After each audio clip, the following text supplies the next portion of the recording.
Hey everybody, Jim Masters here, host of the Jim Masters Show Live Entertainment Lifestyle Talk Show Series. How's everybody doing today? Coming up in just a moment, we're taking you to Temecula, California, to the beautiful Lorimar Vineyards and Winery. We're going to be talking about the perfect holiday pairings for food and wine. And we're going to learn more about the incredible awards and accolades they've received for some of the finest California wines. It's a beautiful area too, Temecula. So we're going to take you there in 3, 2, 1, go.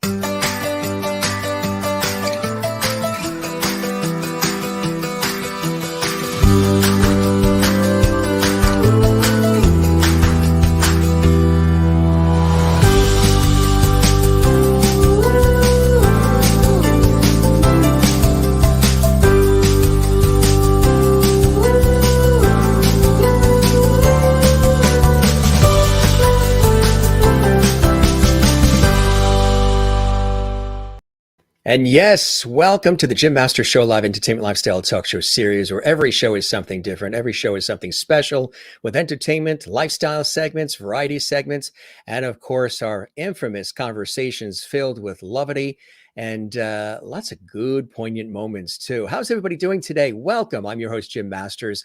And yes, we're going to be talking about the upcoming holidays and the pairings of food and wine and so much more. I'm going to take you to the home of the owner and CEO and founder of this incredible winery in California, in Temecula. We're talking about Lorimar Vineyards and Winery. I've been to Temecula. Let me tell you, it's a stunning region. This is a renowned winery and beautiful vineyard. Temecula is really considered wine country in that part of California. It's just north of San Diego. It's south of Los Angeles, going in heading towards the desert. It's an absolutely breathtaking area. And Lorimar, it's a beautiful property. They produce some of the world's finest wines.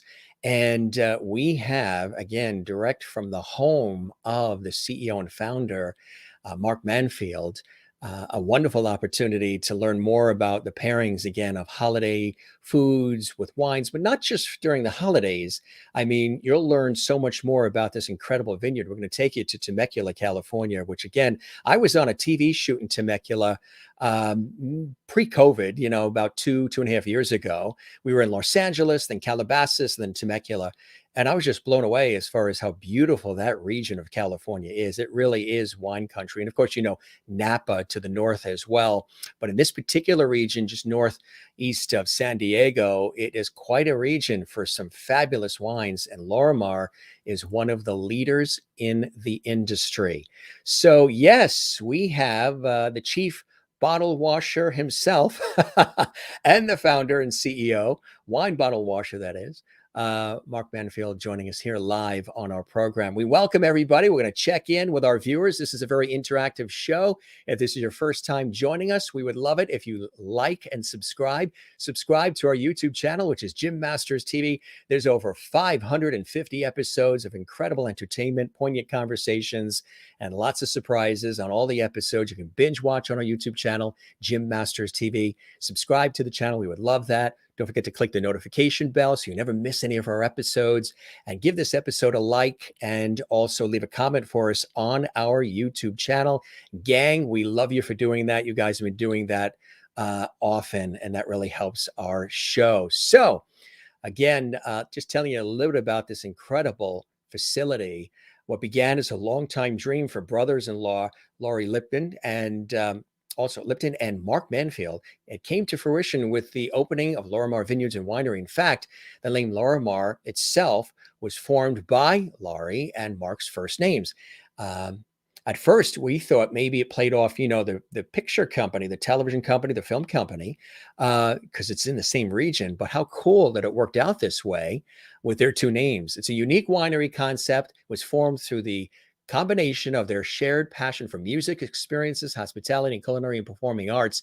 And the journey began in 2009 with the opening of Lorimar's Old Town location, a placeholder while the wine country location was under construction. In May 2012, Laurie and Mark, along with hundreds of local residents and guests, celebrated the grand opening of Lorimar Winery, a Tuscan-style winery in the heart of the Temecula Valley, featuring breathtaking views of Mount Palomar and the Santa Ana Mountains. Let me tell you, I've seen those sunsets and they are stunning. Lorimar is the perfect picturesque setting to enjoy live music, local artwork, gourmet food, award-winning wine, and they have a distinct personality, which has been built around the perfect combination of wine and music. Yes, in addition to, the beautiful vineyard and winery itself, they also have comedy and music and weddings and all kinds of incredible events that happen at this stunning facility. But of course, the wine itself really is, the claim to fame. And we're going to have an opportunity again to learn more about the wines. Now, if you're, people are becoming very astute when it comes to wines. And if you are interested in learning more, well, stick with us because we've got a fascinating conversation coming up and lots more. This is one of those shows where I wish, we could have some wine tastings, through our technology here. We just have to go to Temecula. Maybe we'll do the show on location in Temecula one of these days. I think that sounds pretty good. We'll do it at Lorimar Vineyard and Winery. And here's our special guest, the CEO and co-founder of that incredible winery. Welcome, Mark. It's a pleasure to have you here. Thank you, Jim, for having me. Oh, my pleasure. So it looks like you got a nice tan going. Obviously, another sunny day in California. Just working out in the fields, Jim. We're out taking, we just got finished with our harvest, and now we're making sure that the vines are going to be put to sleep for the winter. Yes, that's it. Exactly. Welcome to the show, my friend. Really is an honor and pleasure. I know it's very busy for you. We've got Thanksgiving and Hanukkah, Christmas. The holidays are right around the corner. And this is a time of the year when people do start talking about, some of those things to toast with and to have along with their meals or cozy up by the fireplace. We're here on the East Coast of the Northeast here in the United States between New York and Boston. So cozying up around the fireplace this time of year and a nice glass of wine is a nice thing to do. Tell us about the winery itself. I mentioned a little bit about the beginnings and the partnership and the idea to embark on having your own vineyard and winery. Well, it was Lori and my dream to kind of build something that would be a great place to come and bring your family, come and enjoy friends, music, wine, and art. And so it's basically a combination of those things. It's kind of a social club almost. We have a large wine club membership. We have music 7 days a week. So we want it to be a place where you can come and sit down, enjoy a bottle of wine, and enjoy some music. And feel like you're at home. It's not pretentious, but it's a very lovely Tuscan-style winery. I think you saw the pictures. I'm pretty proud of it. We are all very proud of it, and it's just been a great journey, for sure. Oh, we have a visitor. Who's that joining us? This is Lucy. Oh, this audience. She's definitely the winery dog. So I was going to say, yes. Is she head of security? Yeah, she is. Yeah, I think she's jealous. She wants to be the center of attention always. Well, if she jumps on your lap, perfectly fine, because this is an animal-loving crowd and also a foodie crowd too, and a wine-loving crowd. So we like that. Yeah, we like that wine. Absolutely. So quite a process. It's not, you don't just flip a switch when you're creating such a facility as this. What was that process like? And then that day when you were able to bring in, the public at large and celebrate the grand opening, that must have been quite a feeling of accomplishment, huh? It was an amazing thrill. I can tell you it did not happen. We bought it in 2008. I bought it from someone that was literally, he was going to lose it. And we went in and we thought, wow, they're going to just let us open up build this beautiful winery, and it's going to happen and no problem. And we got here and it took 2 years just to get a plot plan approval. We couldn't even sell any wine for 2 years. We were making it. We couldn't sell one bottle. But then we were able to open up after 2 years. Once we got the plot plan approval, we opened up in Old Town Temecula, and we opened up our tasting room there. And then it took another 2 years to get the bill through the building department, and it took a year to build it. So we didn't get open until late 2012. So it took almost 5 years to get it going. But we were making wine the whole time, and it really probably helped Lorimar in the long run, because we were able to really open up with an amazing portfolio of wines. Lori and I always focused on, getting the very finest barrels and the very finest wine production that we could. We always wanted to put out the very finest wine that was possible. And so we've made that commitment, and it takes a lot of resources to make a great bottle of wine. So we were committed to it. We've, now we have an amazing portfolio of wines, and we've competed in the San Francisco Chronicle Wine Competition every year. If you look at our website and you go to the awards we've won, we've really, really done well competing with our Napa neighbors. So we're proud of our wine. But I'll tell you what, I don't enter all of our wines, but I think they're all award winners, if you ask me. I know I may be a little partial, but I don't ever want to put anything in a bottle that I'm not really proud of. So that's kind of the philosophy.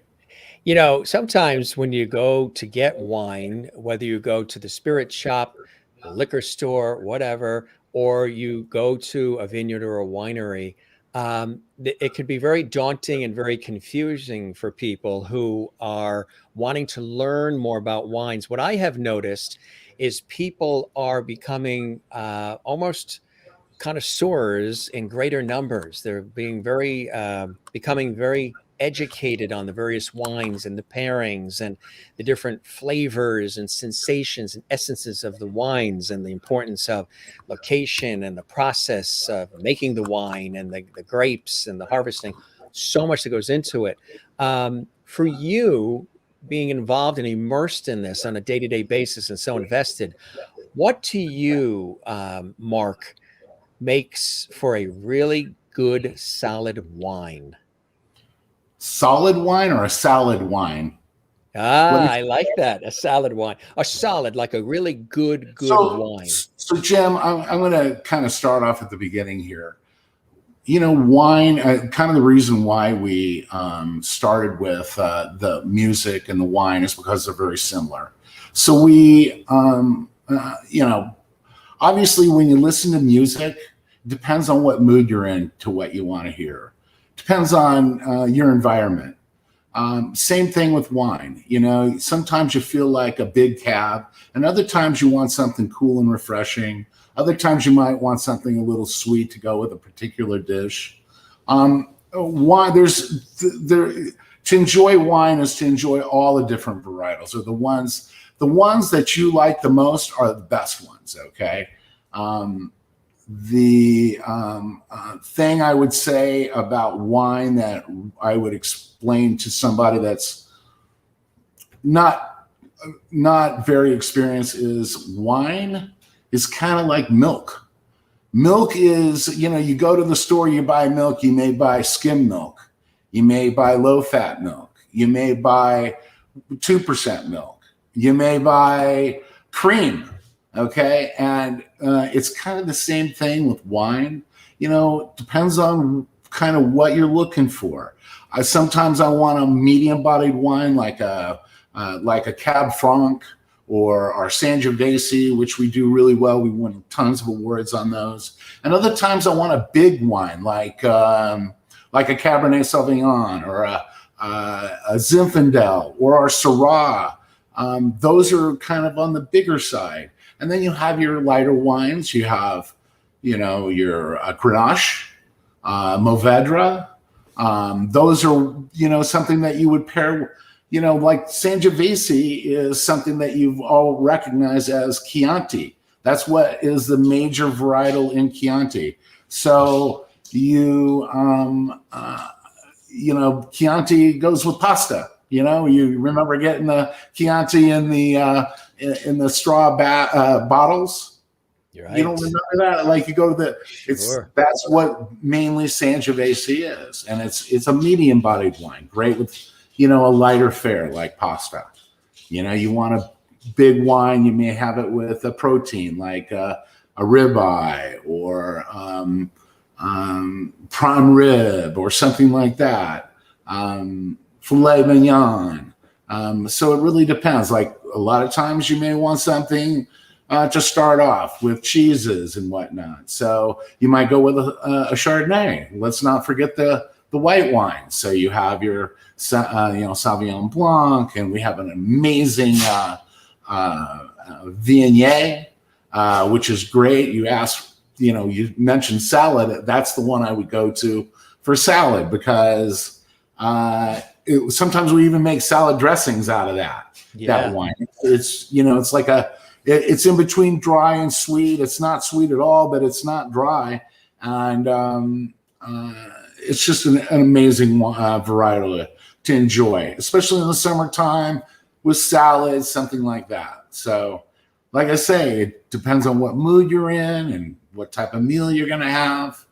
Like with turkey, we have an amazing white Merlot. It's people are used to possibly white Zinfandel. That's how the wine started off. Well, this is a white Merlot, same principle. It's a red grape made as a white wine. And we crush it, and the skins only stay on the juice for a very short period of time. So it gives it like a rosé color. And then we press it off and we make it into a white wine. And it's a rosé. Ours is a little on the sweet side, but you can make them however you want. But everybody says I drink red wine. I don't drink sweet wine, but we sell a lot of sweet wine. We have, if you're going to ever go and have Thai food, you want to have something sweet to counteract the hot. So you take a bottle of our Muscat Canali, and like people that don't drink sweet wine, if you're having hot, spicy Thai food, you're going to want something sweet to counteract it. So wine is kind of a lifestyle. Just, as I said, it's how does it fit into it? So when you're having things like Thai food and things or some Mexican or others, Indian foods perhaps, that are a little bit spicy, or even some Italian foods with sausages, would you say like a Riesling would be good for something like that? Like a sweeter Riesling is good. Or, once again, if you're going with something like Indian food, I would start picking up and getting into those bigger bodied wines like the Zinfandel and Cabernet. But yeah, for sure, a sweeter wine, like a Riesling would be good. A question actually coming in from Northern Ireland from Chris in the Belfast area. He said, what wine would you recommend for someone that want to try wine, but they've never really done that? Somebody who is a novice just starting out in the world of wines, what would be a good, maybe beginner wine for them to partake in? And would it be a matter of them deciding whether they want a red or a white, or how would you say, what is the best way to do it for somebody who wants to partake, but they're not somebody who does it, all the time and doesn't know much about it? Typically wine, people that start off are going to start off with white wines. Yeah. And it's going to tend to be a little sweeter. Yeah. Because that's kind of our palate. We're used to sweet things. Yeah. As far as in Belfast, I don't know, but but here the palate that's standard here tends to go towards the sweet side. So I would say like our white Merlot would be a great one, or a white Zinfandel, or the Riesling would possibly be a good place to start. Some Rieslings are very dry and some Rieslings are sweet. And, you probably want to get something towards that sweet side, but not too sweet. Right. It's kind of, you got to test your palate out. and your palate develops after a while. Yes. So you try wines, and then you try them with food, and they taste different, and then you want to try something new, something new. Yeah. So it's a great way to experience wine. So it's a big Absolutely. part of our culture. Wine is biblical, goes clear back to the The a start of long time. everything. Yes. So wine is a great thing to obviously have in moderation, but Yes. it's a great thing to enjoy daily. I think Right. it's got a lot of health benefits as well. So Yeah. as long as you, Absolutely. at any rate. Jen Barry's watching in Allentown, Pennsylvania. She says, "Do you have tours at your winery?" And she says, "Salute." That's a good thing to do, right? That is a really good way to try a lot of different wines and sampling. It's to go to the tours and the wine tasting opportunities. I've done many of those, and matter of fact, we've done television shoots at them, and you get a chance to really sample a lot of different things and then have it explained to you as you're sampling it, and it's a Absolutely. phenomenal experience, right? Oh yeah, no, yeah. I encourage people, no matter where they go, what winery to go, and match these wines up with your palate and try and find the things that you like. The only way you can really figure that out is to taste it. It's and to stack it up against one another. So when you go in, like at Lorimar, we have a tasting, and you come in, and we take you through it. We start you off with the medium-bodied wines, possibly the white, a bubbly to clean the palate, and then we take you through. We'll start you off probably at a Chardonnay, and then we'll take you up to our GSM, which is Grenache Syrah Mourvedre blend, which is like our answer to Pinot Noir. Pinot Noirs are also light-bodied wine, a red wine, and then we'll move you up. We'll take you to Sangiovese or the Cab Franc, and then we'll take you to the Cab Sauv and the Syrah, and then the Zinfandel. So it's kind of like a great way to figure out what your likes and dislikes are. Yes, Yeah. absolutely. You guys have won several awards and accolades and love of real wine connoisseurs, those who are just starting out, but the real wine connoisseurs, those who really know a good wine. And congratulations on all of that. Tell us about some of the wines in particular that stand out, that have won extraordinary accolades. I know in 2021, you won the San Francisco Chronicle Wine Competition. You've had Best of Class, you've won silver awards, left and right bronze, and fair wine competitions gold. Tell us about some of these accolades coming from all this hard work and toil at the winery and vineyard. Well, I'll tell you what, the competitions that actually do blind tastings, we try and participate in those. I don't send my wines off to magazines and whatnot. I figure let them try it blind against other things, and let's see how we do. And so last year I sent in 5 bottles of wine. Let's see.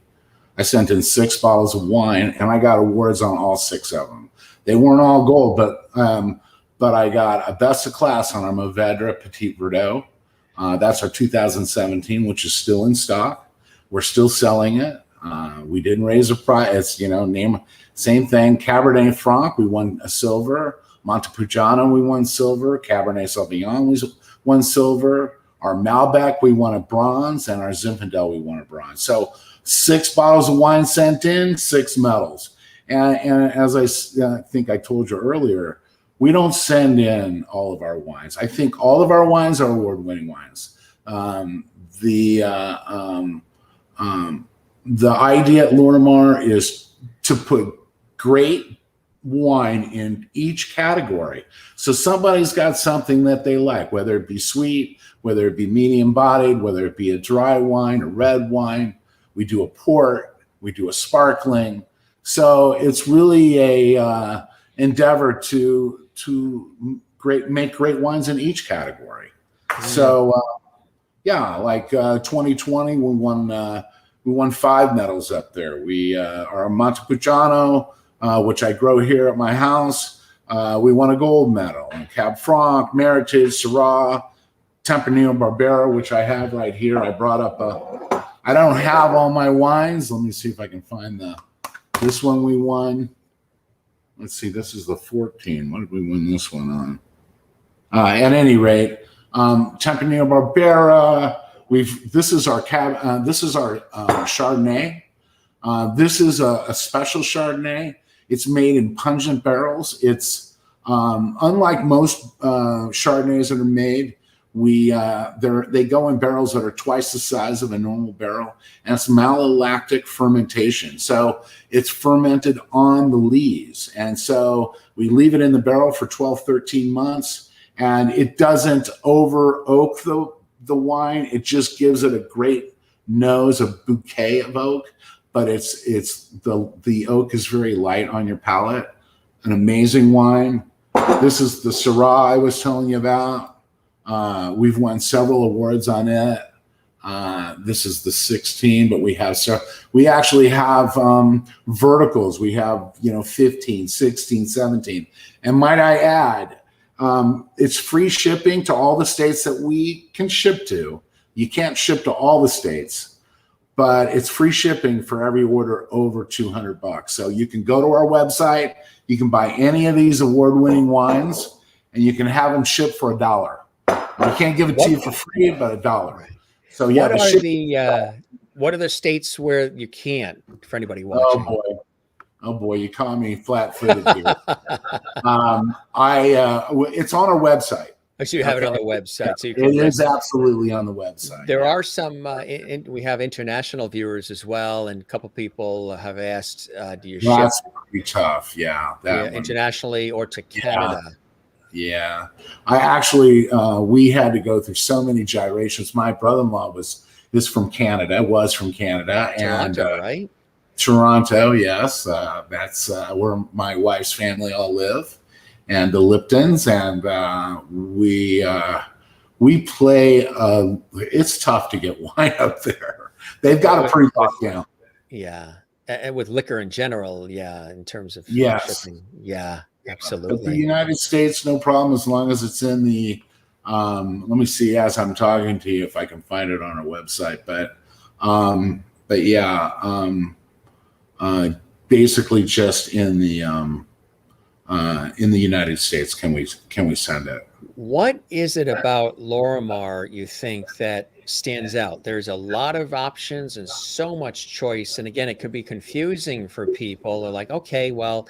What is it about the Lorimar wines? What is it about the experience of Lorimar when you're enjoying the wines, or even when you're visiting the property?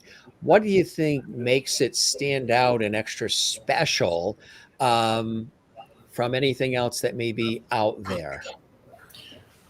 Well, I like to think of it as the total experience. Okay, it's a beautiful environment. As I said, we've got just beautiful fountains and pergolas, all overgrown, and we've got in springtime.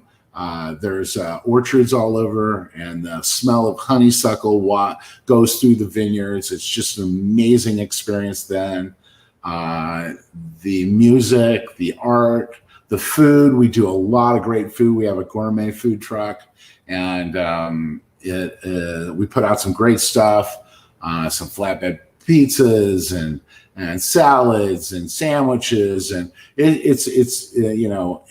we do great charcuterie boards and fromage plates, and so it's a great way to come sit down, enjoy your wine with great food. We obviously offer suggestions of what to pair with each one of the entrees that we have, and listen to great music. Some of the most famous. As I mentioned earlier, Cody Lee was playing at our winery for 2 years before he was ever discovered on America's Got Talent. So we have some amazing musicians that come and play.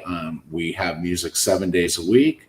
Many days, many times it's all day long. We have music on Friday and Saturday night from 6 to 9, and then every day during the week from 1 to 4 p.m. So it's a great place to come and unwind and enjoy great wine and enjoy your friends as well. Merlin might not have heard this in the introduction. She was asking, how did the name develop, Lorimar? Well, it's a combination. My brother-in-law, Lawrence, his nickname was Lori, Lori, Lori, and we combined my name, Mark, and so it's Lorimar, and that's how we came up with the name. Unfortunately, my brother-in-law passed away over 3 years ago, and I've kind of continued the dream, and I'm disappointed he's not here to see the successes that we're having, and the great wine that we're making, and really what it is. We got an amazing staff. I've got 5 sommeliers. I encourage my staff to go and train themselves. I pay for their education.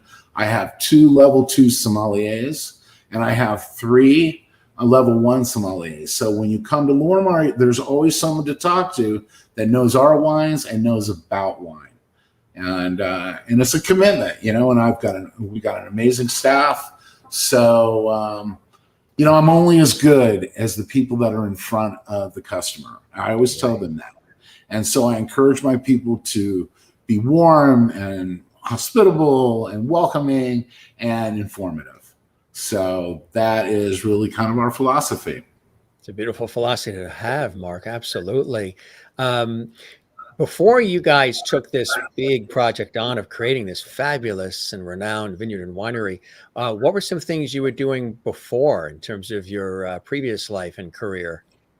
Well, you know what they say, if you want to make a small fortune in the wine business, you better start with a large one, right? Yeah. So it's been a long haul, but my main business and what kind of has paid the bills for me and Lorimar over the years is my real estate business. So I'm in the real estate business in Los Angeles, apartment buildings, and that's kind of what I do. And I've built a few things, so building was kind of a part of Lorimar. We built this building from the ground up. The building wasn't there. So my background in real estate and has helped me with Lorimar as well.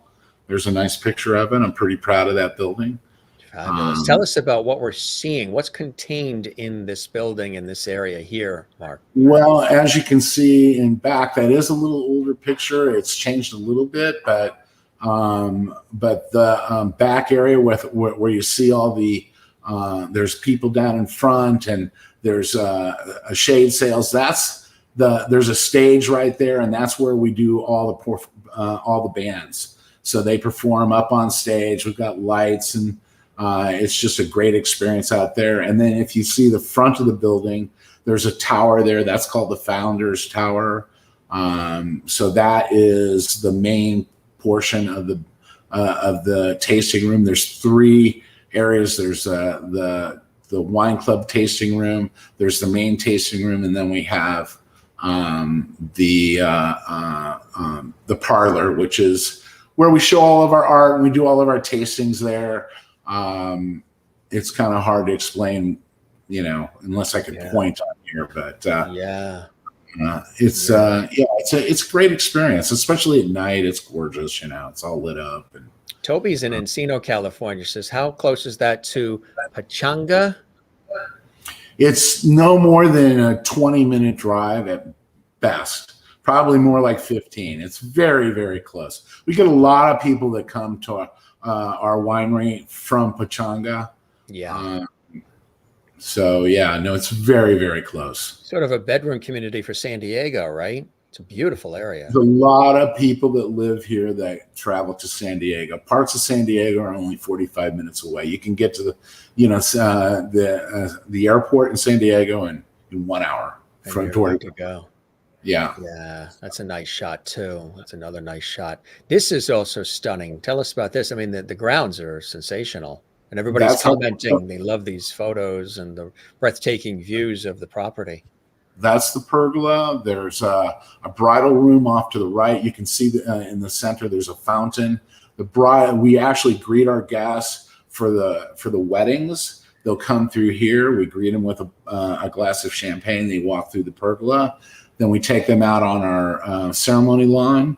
And then once the guests are seated, the bride will actually walk down through here and through these incredible vines and go say her vows. And so when we built Lorimar, the whole idea was when you walked up to the front of the building and you put your hand on the front door, I wanted you to feel like you really arrived at someplace special. Yeah. And I think that when you come and experience it firsthand, you'll see what I mean. Really, really something. Is this a barrel room here? That's a barrel room. That's not where we really make wine, but we do a lot of events there. You can see it's set up for a wine pairing, probably a winemaker's dinner or a wedding. That would be a small one. But we have, 3 different facilities, 3 different areas for brides to get married.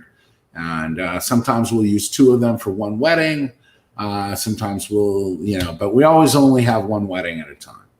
But we have different venues for them. This is beautiful here too. And a lot of stonework, huh? Beautiful stonework. Well, that was the Tuscan feel that I wanted, and that's the entrance. You have to get into Lorimar. You got to walk through there, and like I said, I think it's got an amazing approach, right? And So I see it winning awards for the architecture alone.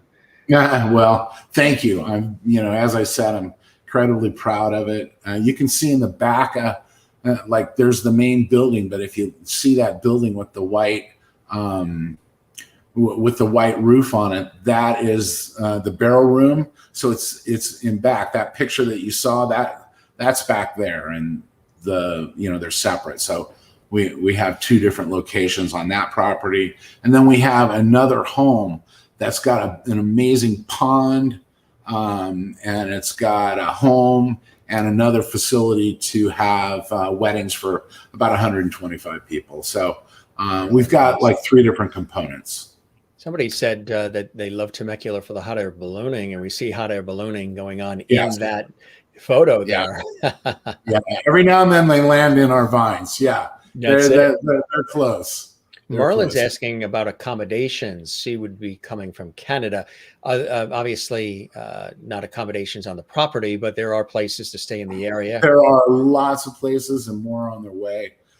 You would probably want to, obviously Pechanga is a place that some people might want to stay. It's very close. You might want to, there's several properties out in Temecula. There's Ponte and South Coast Winery and several, hotels out in wine country. And then there's some, there's the Marriott's Spring Hill Suites and your, more of your, your regular hotels that you see across the country in Old Town Temecula. And might I add, Old Town Temecula is where we opened up. I think we talked about this earlier, and that's where our tasting room is. And Old Town Temecula is amazing. There's so much going on there. They have antiques. They have lots of restaurants, lots of music. It's on fire. It's definitely, if you come to Temecula, you're going to want to do both. You're going to want to go to wine country, and you're also going to want to go and see Old Town Temecula. It's quite lovely. It really is. A lot of history there for sure. And again, having been there on a TV shoot, just a stunning area, a really beautiful area. I'm thinking about these holidays, and we were mentioning these pairings and things of that nature.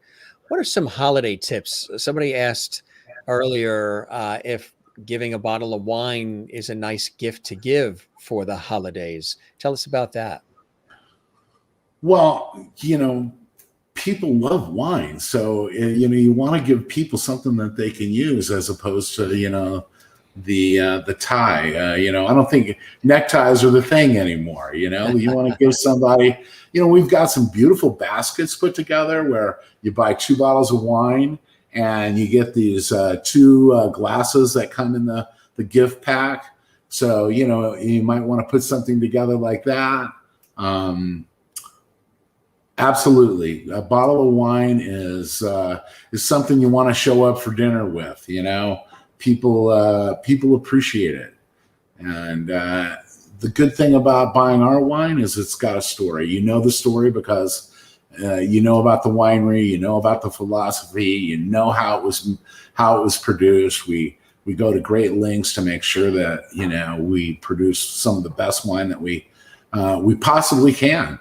So it's I tell my friends, I go, when you bring a bottle of wine to someone's house for dinner, it's not just off the shelf. You can tell the story about where it came from and what its history is.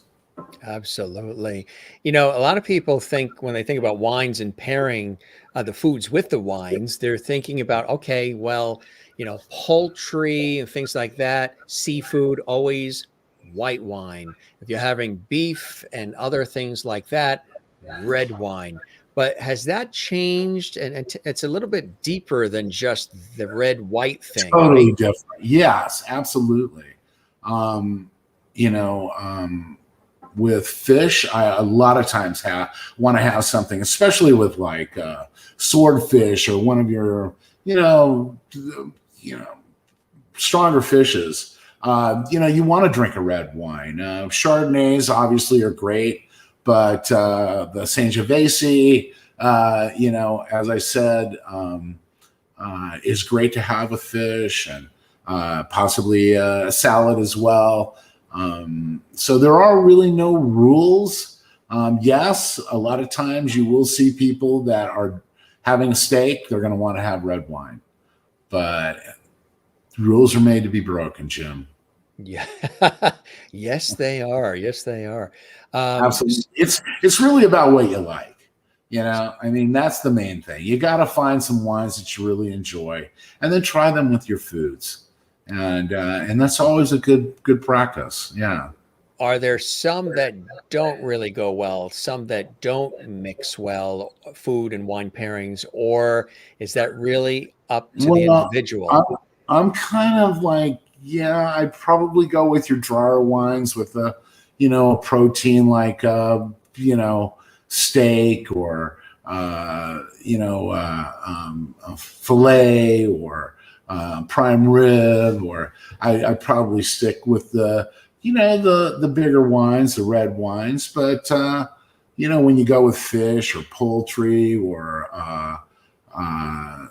pastas, I would say, your white wines are great. The Sauvignon Blanc, the Riesling, as you mentioned earlier, great wines to have, with chicken and fish for sure.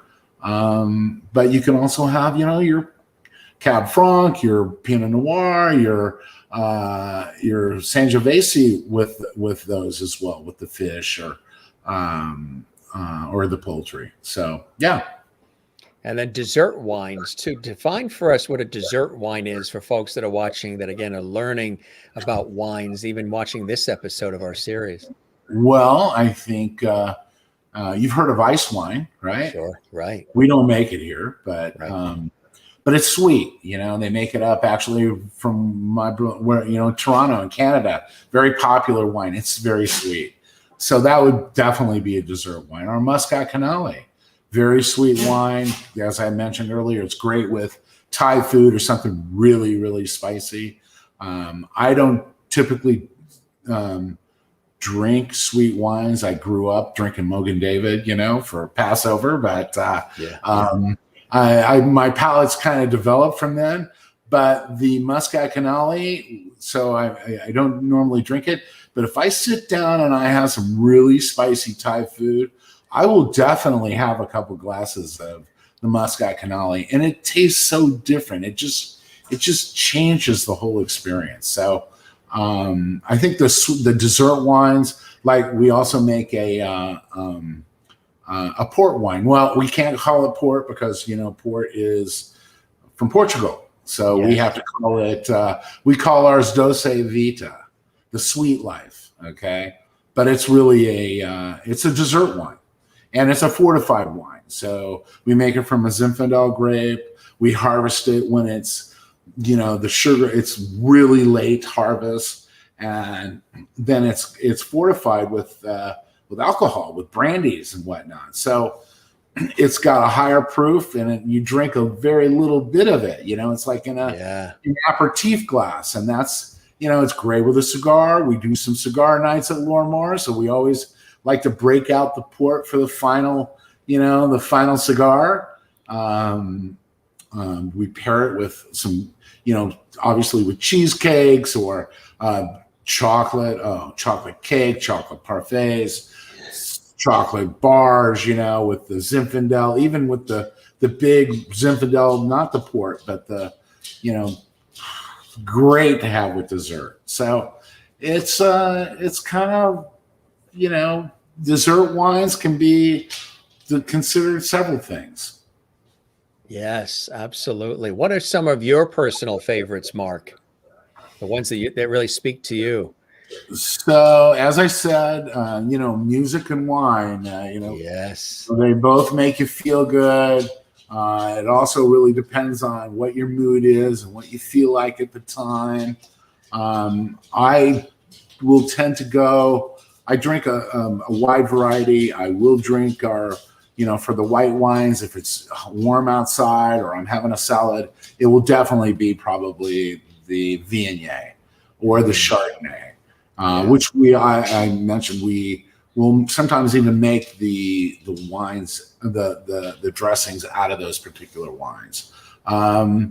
My probably go-to favorites, I like the medium-bodied wines, the Montepulciano, which is kind of a little bit bigger than the Sangiovese, or the Sangiovese itself, or the Cab Franc. Those are my three wines that I love to have.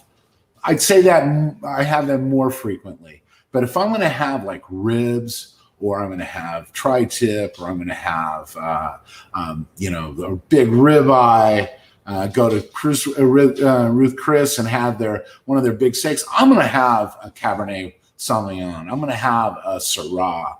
I'm going to have a Zinfandel, because I want something big and bold and just really hits your palate, So it's those are kind of my go-tos right there. Absolutely. So for folks that are watching, the website is really beautifully done. That's a great resource to learn more about Lorimar Winery and how the folks can place orders and the timing of events. What are some things, again, this show is live, so somebody might watch this 6 months from now, and what we're going to tell them might be past tense, but it gives them an idea going forward of some of the things that happen. With the holidays approaching and the new year approaching, things of that nature, what are some of the things that happen there? Does it transform into a festive facility? I will tell you this. We just got finished with Halloween. So Halloween is really big at Lorimar. Okay. We literally had 550 people attend our Halloween party. We had 2 different bands on 2 different stages playing alternately. So we always had music going the whole evening. Plus we had a DJ set up with 2 fire, displays and confetti. So we went until like 11 o'clock that night. And then as soon as we got finished with Halloween, we pulled everything out and we set up for Thanksgiving and Christmas. Right now, if you go into Lorimar, you'll see 5 Christmas trees, poinsettias all over the place. We've got, all kinds of Christmas ornaments, and you can do a lot of Christmas shopping. When you're drinking wine, you got to do a little shopping as well, right? And so we've got it all set up. We got a Black Friday coming up. We have all kinds of doorbuster prizes, offers, and we have Some amazing specials, even online. As I said, you can go online, you can order. Any order over $200 gets $1 shipping. So you can send it to any of the places that we send to, and that list is on the site. And if not, you can call us. We answer our phones. You won't get a message machine when you call Lorimar during our hours. Someone always answers the phone. So we try and make it easy to deal with us, okay? We don't want you to go to a lot of pain and suffering, okay? And have to leave messages to be called back. Our emails. But the offers, the specials are amazing. We have a Santa coming. So we try and do things for families. So we got Santa Claus coming. We got a dinner. We always, really have a great time with that. We have a New Year's Eve party that we're planning that is going to be on New Year's Eve, Friday. It falls, and we'll have music and a great, I think it's a 3-hour buffet going on. There is always something happening. We've got a cigar night, I believe, on December 17th. Every quarter we do a cigar night. Every quarter we do dueling pianos. Thursday nights we have music. We bring in cover bands. Valentine's Day is going to be amazing. Mm-hmm. We don't let any holiday go by without doing something for it. So our social schedule is, if you just look at our entertainment schedule on our website, you'll see that it is packed. Okay. And we try and send it out, 3 months in advance. So there's lots of notice. And if you're traveling here, there's always something to look for at our winery. You know what? It sounds like you are a kid in a candy store. You are having a ball with this. With all the work and everything that's involved, you are really living your bliss. You are enjoying the run of this, aren't you? I will tell you this. It was pretty tough to start off with, but now it's finally to the point where I'm really, really enjoying it. And part of it is I've got an amazing team of people that work at Lorimar. It really is. I know people say this. It's really a family unit. We try and take care of one another. I try and provide for them, for their education so they can grow. I try and promote from within.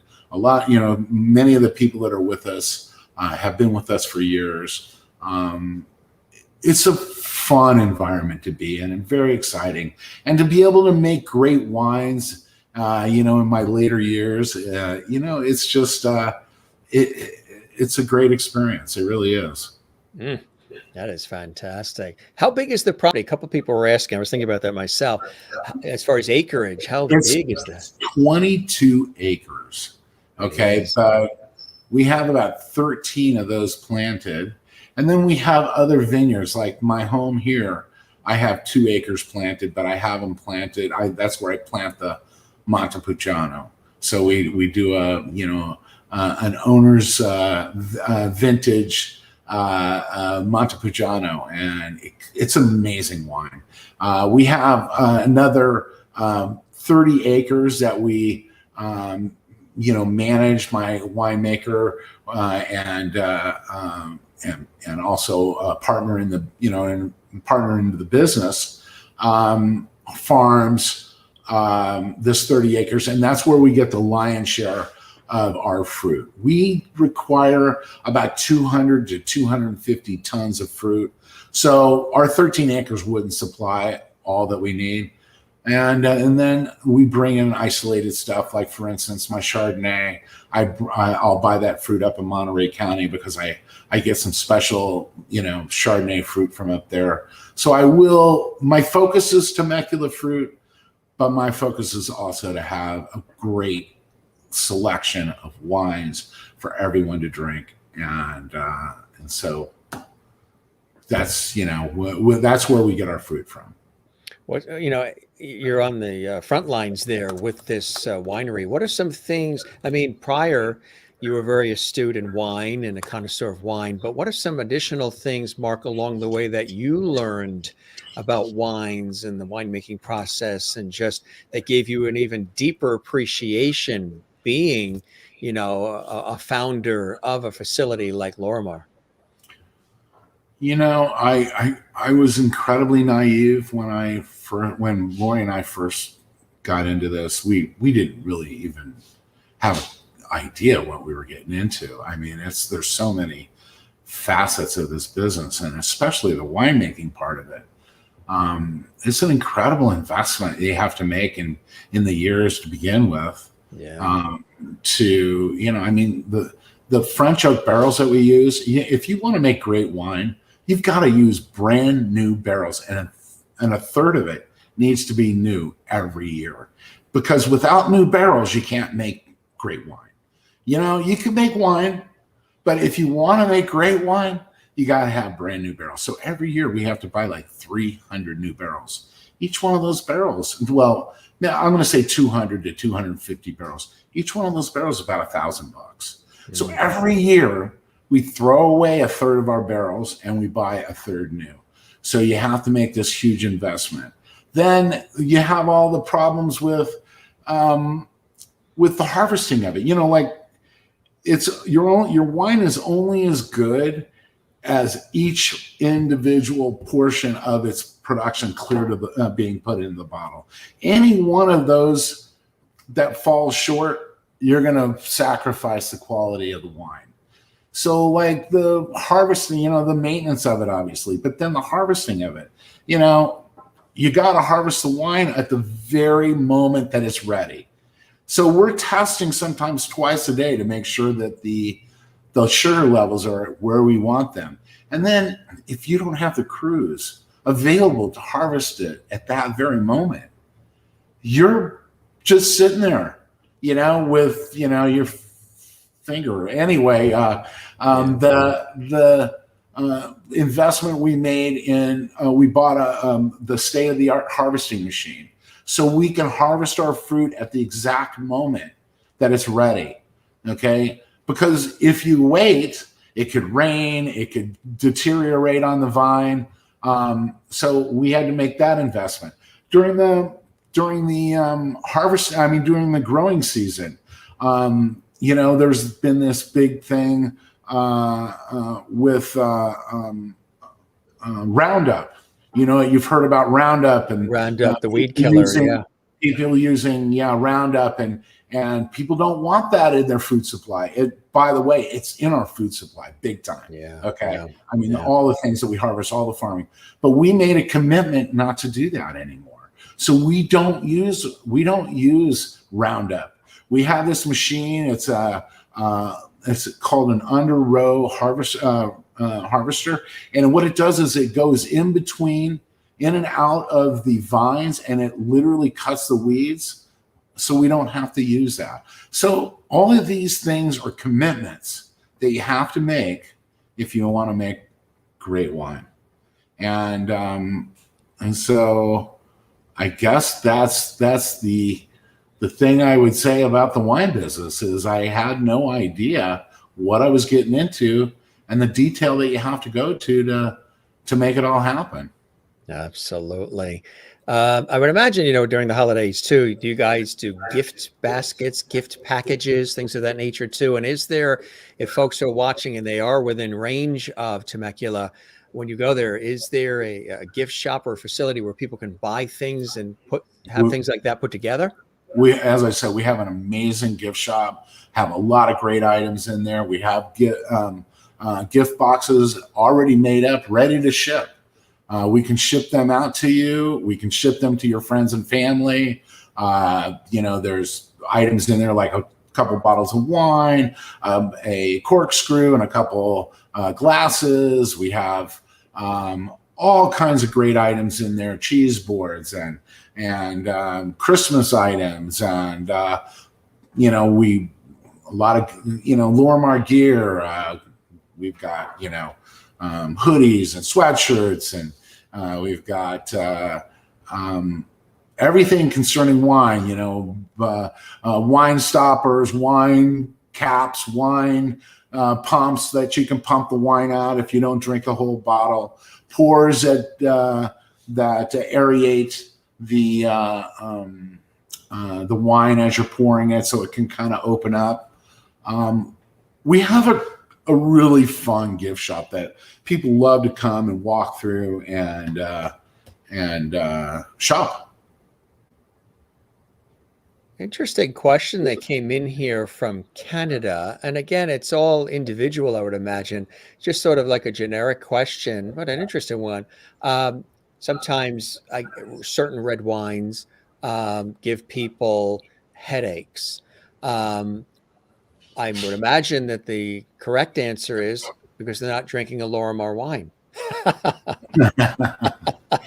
Well, some people say that there's antihistamines in wine.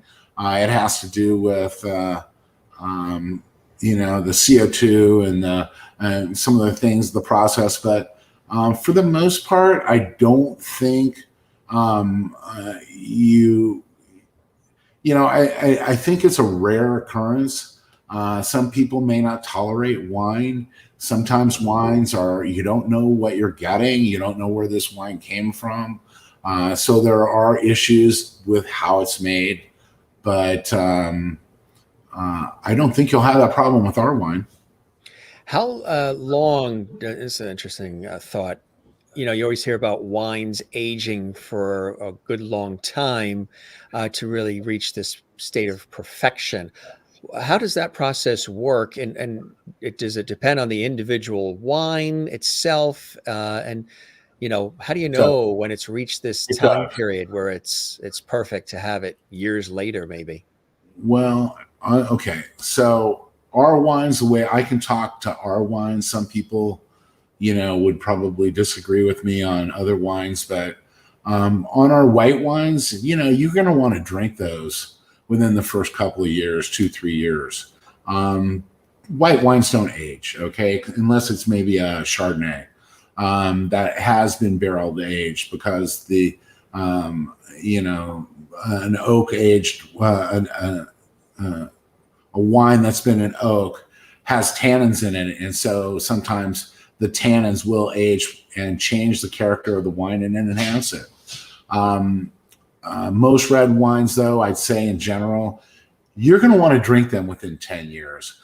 Wine is kind of like people. We age, we mellow, we get a little older, a little mellower. And same thing with wine. Some wines, the way they're crafted, we craft our wines to drink them when we release them. So generally, you get a wine from Lorimar, it's gonna be like 3 years old. Okay, you're gonna get an 18 now. We're gonna release it in 21, right? We're just getting ready to bottle our 18s. And then they'll hold up for like 10 years. And like I say, they will change over time. So that's what kind of is great about, like, a lot of times when I buy wine from other wineries, I won't buy just one bottle of wine. I'll buy 3 bottles of wine. I'll drink one right away. I'll save another one for maybe a year, and then maybe I'll drink the next one in a year. So, and I'll try and remember, or I'll take some notes and say, this thing has changed, right? It's gotten more character. Okay. So that's kind of the story of wine. It does evolve, it does change, and just in a short period of time sometimes. Anne is watching in Southern California, and she loves, the whole thing, and including the Temecula area. And she was asking about, the wine and cheese pairings. What's some good cheeses and some good wines? Again, we are coming up to that period of holidays and festivities and gatherings and things where there's wines and cheeses. I love both. Yes. No. We actually put on cheese pairings. We have a cheesemonger that comes. She's got a cheese shop in Old Town Temecula. So when you come here, you can go see the cheesemonger, and we pair them with a lot of different wines. Some of the stronger cheeses, I will go with the reds. Some of the lighter cheeses, I'd go with the white wines. I don't think you can make too many mistakes with it. remember, one enhances the other. So one wine might enhance the cheese better, and one cheese may enhance the wine better. With the softer cheeses, like the brie, I'm going to go with more of the lighter wines. The Sauvignon Blanc, the Chardonnay, the Viognier, and some of the like the bigger, the bolder cheeses, like the blue cheese or something. I'm definitely going to be in the Cabernet Sauvignon or Syrah or Zinfandel. Those are going to be, just an example of what I would do. Very, very nice. Good choices and good ideas. Some great suggestions that people are, really gathering here from our conversation, Mark. Jen, who's in Allentown, Pennsylvania, says, is there a specific place you decide, when you want to get a location for a winery and to develop a vineyard? She says, on Earth, the sun, the moon, the stars, planets, Zen.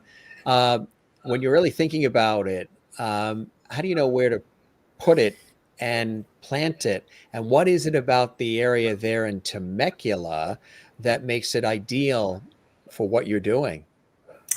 So, there's wineries in all the states, right? You can grow grapes in any one of the states in the US, and they all have wineries. Obviously the temperature and the ground and the seasons, the way they unfold, make a big difference on what you're going to grow and what the outcome is going to be.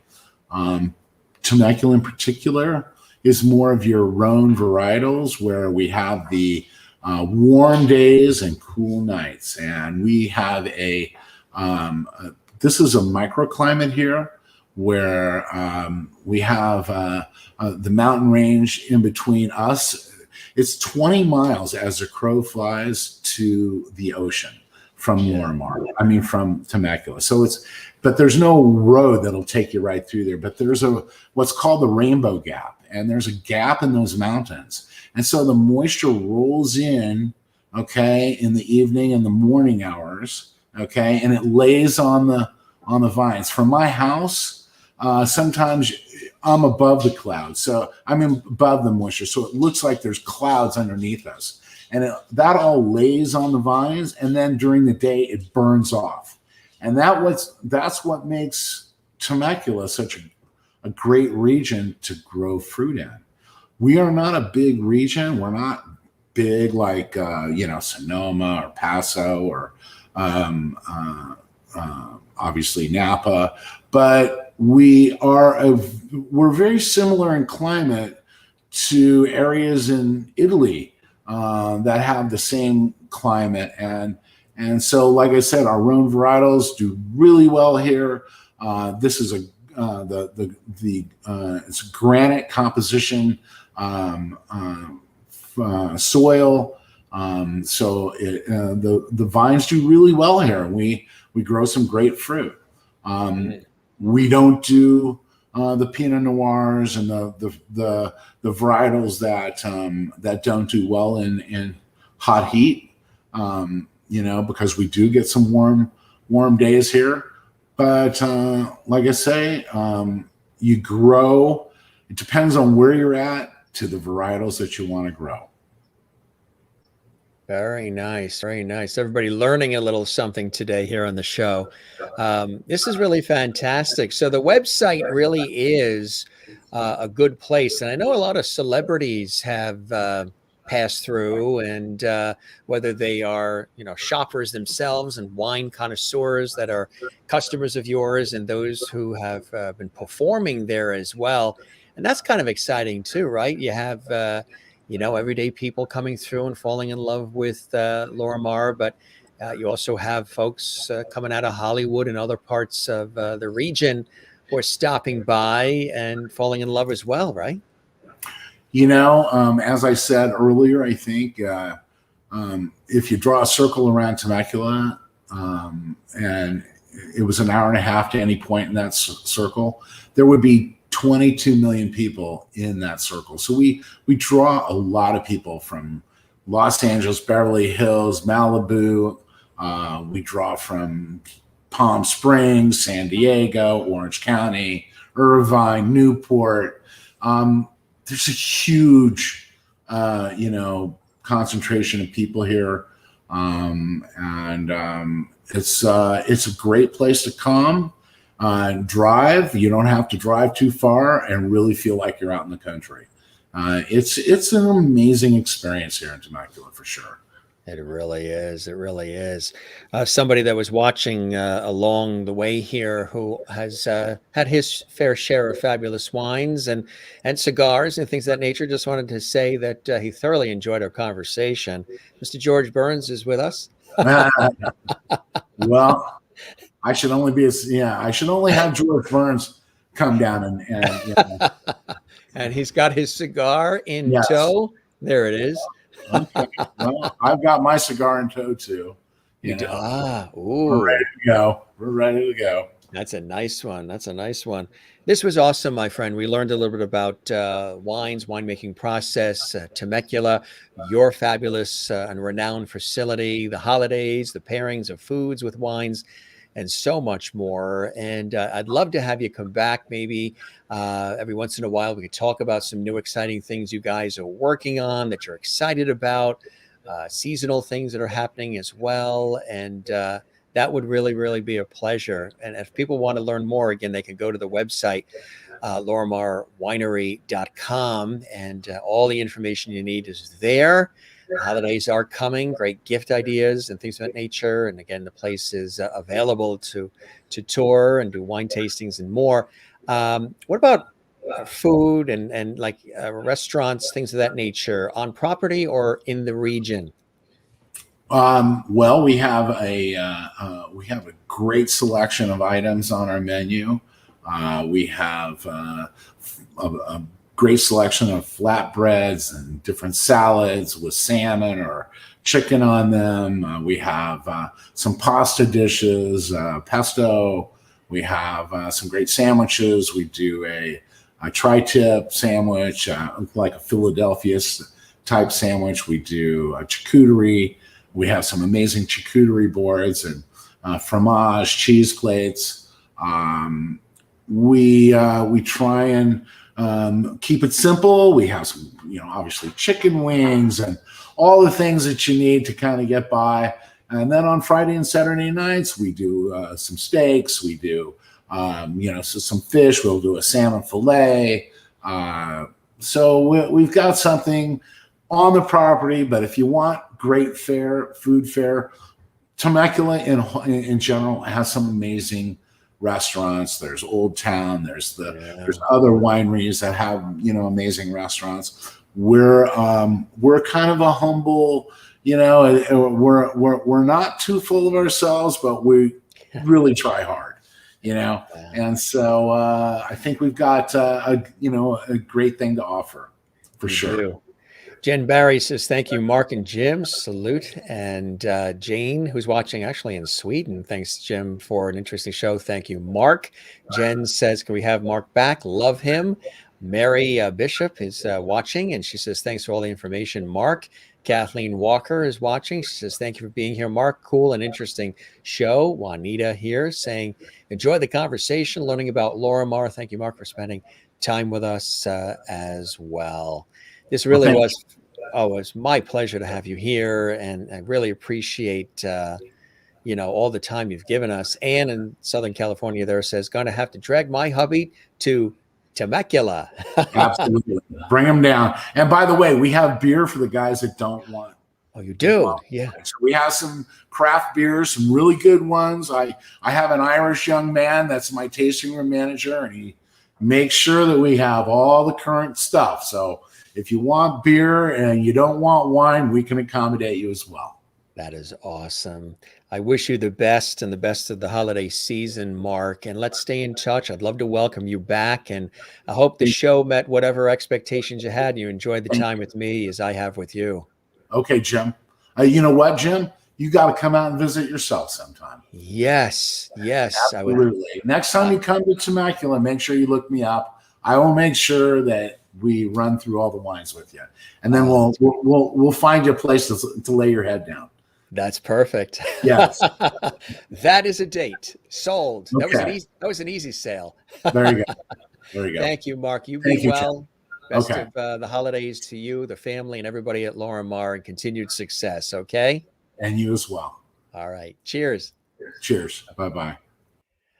Yes, what a great conversation. You guys had an opportunity to learn a lot about this renowned vineyard and winery. We're talking about Lorimar, and right there in beautiful Temecula, just northeast of San Diego, another wonderful spot. We actually have viewers that are in that area too.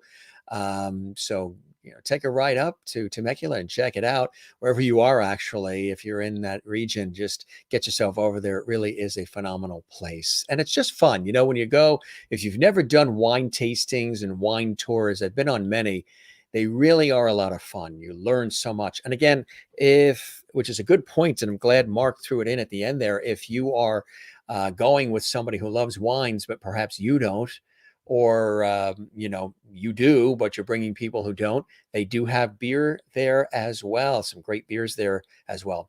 Beautiful property, fabulous wines. Again, some great conversation on some tips for pairings with your red meats, your seafood, your poultry, your desserts, your cheeses, all the fun stuff with the holidays, and not just holiday time. I mean, you can learn a lot from an episode of our show like this, just in some of the topics that we covered. What a beautiful place. You see the hot air ballooning that's going on there. That happens a lot in that area of Temecula, California. Been there. I've got to get myself back out to the West Coast. I know with the pandemic and all, we haven't been out there in a little bit, but we got to get back out there. I can't wait to get back out there. Anne says, this was so informative. Can't wait to visit. Terrific.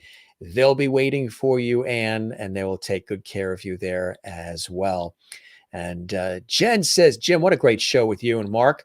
A winery during the holidays. I feel magically festive. Salute and slancha. You as well. And Jen is moving in. She's going to move to Temecula, California from Allentown, Pennsylvania. And she wants to live on that beautiful property. That sounds pretty good. It's a beautiful place, and great people work there too. And again, it was a dream of theirs, the family, to put it all together on all those acreages there of beautiful rolling property in Temecula, California. And what a cool episode. Kicking off, sort of getting ready for the holidays together. This is one of our lifestyle episodes of the Jim Masters Show Live Entertainment Lifestyle Talk Show series. Tonight, get ready to laugh because stand-up comedian and actor Jason Salmon is going to be here live and direct from New York. We're going to have a lot of fun tonight, 8 p.m. Eastern, 5 p.m. Pacific. Then tomorrow afternoon, we're going to continue our lifestyle episode theme. And we're going to talk food. Yes, Foodies Unite. We have award-winning chef Christopher Prosperi joining us. That is tomorrow at 4 p.m. Eastern, 1 p.m. Pacific. He is the chef, restaurateur, owner of Metro Bis, an award-winning restaurant located in the greater Hartford, Connecticut area in Simsbury, Connecticut. Of course, that is located between New York and Boston. Fabulous restaurant. I've known him for years. We've actually worked lots of charity events together. He's going to be talking about the holidays coming up and have lots of holiday food tips and recipe ideas, talk about the restaurant, his many years in food as a restaurateur and award-winning chef, his family, all chefs, restaurateurs. So for those of you who are foodies, join us for this special episode of the Jim Masters Show Live Entertainment Lifestyle Variety Talk Show series tomorrow, 4 p.m. Eastern, 1 p.m. Pacific. And get ready to take some notes and have some fun with us. You might want to eat something, make some toast before that show because you might get a little hungry.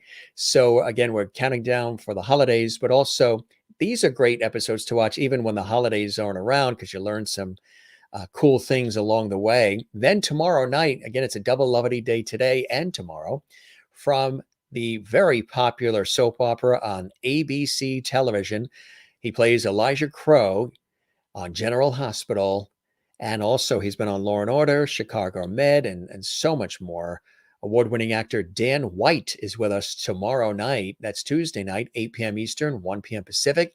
That's going to be fantastic. On Wednesday, renowned entertainment writer. He's written for The Advocate, for TV Guide, and so much more. Jim Colucci's here, and we're going to be celebrating All in the Family with this book that was written by Norman Lear, the creator of All in the Family and Good Times and Maude and The Jeffersons and countless series. This is told by Jim Colucci, written by Norman Lear himself, with a foreword by television host and comedian Jimmy Kimmel, who you know on ABC television late night as, of course, host of the Jimmy Kimmel Show, of course, and on ABC at night, Monday through Friday.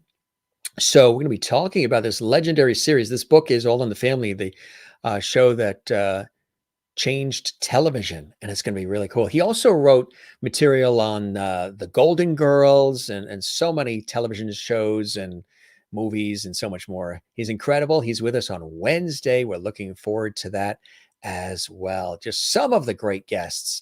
Coming up on December 1st, renowned actor Nathan Butler is going to be joining us too. Just Google him and you'll see all the things he's been a part of as well. Looking forward to that. And just some reminders, if you didn't see the episode with David Osmond from the Osmond family, also Wonderama host, you can see that on our YouTube channel. Linda Pearl, iconic television and film actress from Happy Days and Matlock and so many television series and films. She also is not only on our show, but Patrick Duffy, who you know from the legendary TV series Dallas, he joins her on the Jim Masters Show live. So they are on that episode together. We have Patrick Duffy and Linda Pearl on that episode. If you didn't see it, check it out. It's on our YouTube channel at Jim Masters TV. Also, Cassandra Carroll. We celebrated Marilyn Monroe with her. She's extraordinary. See that episode on our YouTube channel. Judy Tenuta. We threw a birthday party for Judy on our show, and it was awesome. Check that episode out. And, of course, the Pointer Sisters and Freda Payne. If you didn't see the episode with legendary singer and actress Freda Payne, check it out. She's releasing a re-release of Band of Gold, and it's really exciting. And that's just happening like right now.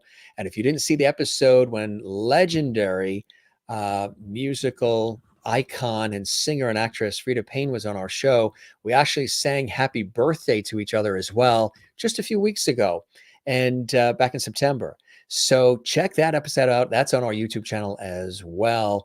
Again, this really is a fantastic place, Lorimar Vineyards and Winery, and we're so glad we were able to do this lifestyle episode of our show, emphasizing the lifestyle side of what we do, not just entertainment, but we do a variety of different things on our series here. And we always learn something. We have a lot of laughs. We have a lot of good times, but we always learn something along the way too. And that's what I love about this show, because we can do so many different things. This is not just an interview show or a music show. It's an everything show, the Jim Masters Show Live. And I think that's really cool. We're going to take off. We have another show coming up at 8 p.m. Eastern, 5 p.m. Pacific with stand-up comedian Jason Salmon live from New York.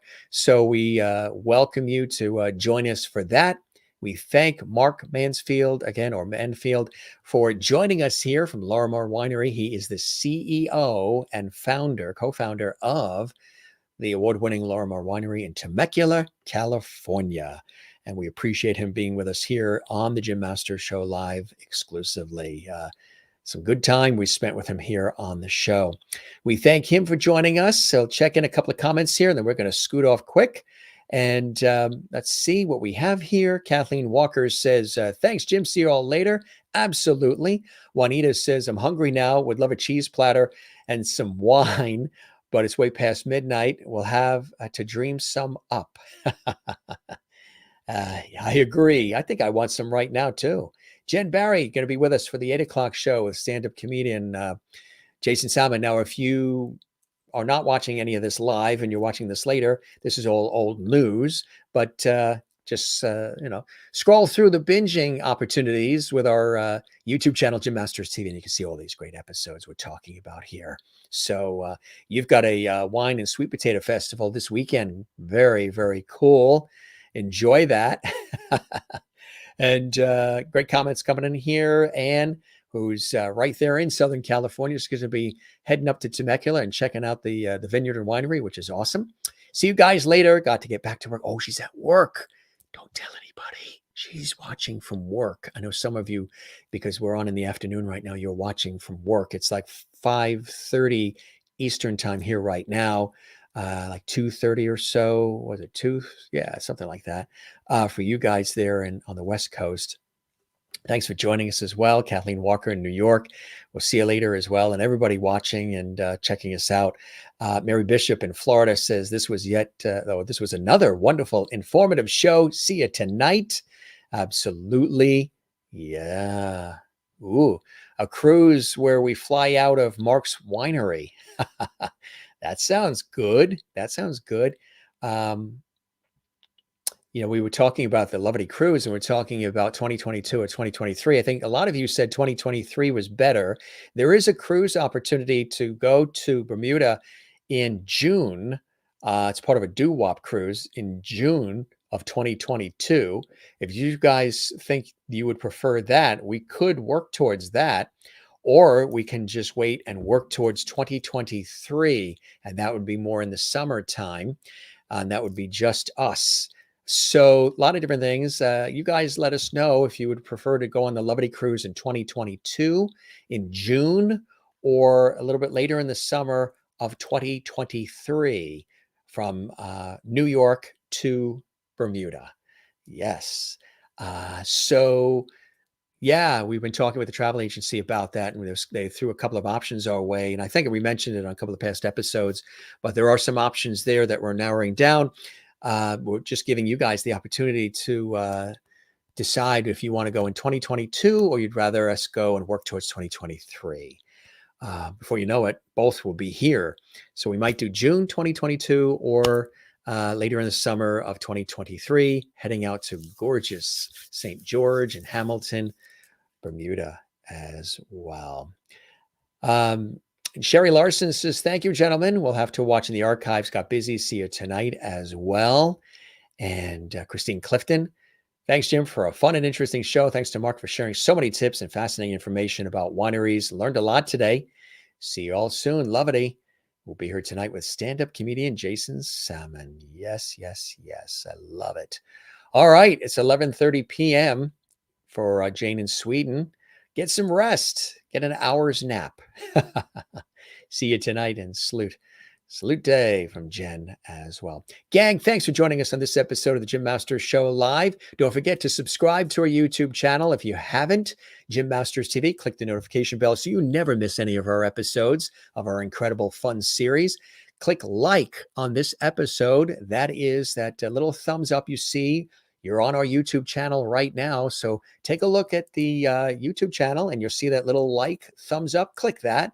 And also leave a comment for us on our YouTube channel as well. We would love that.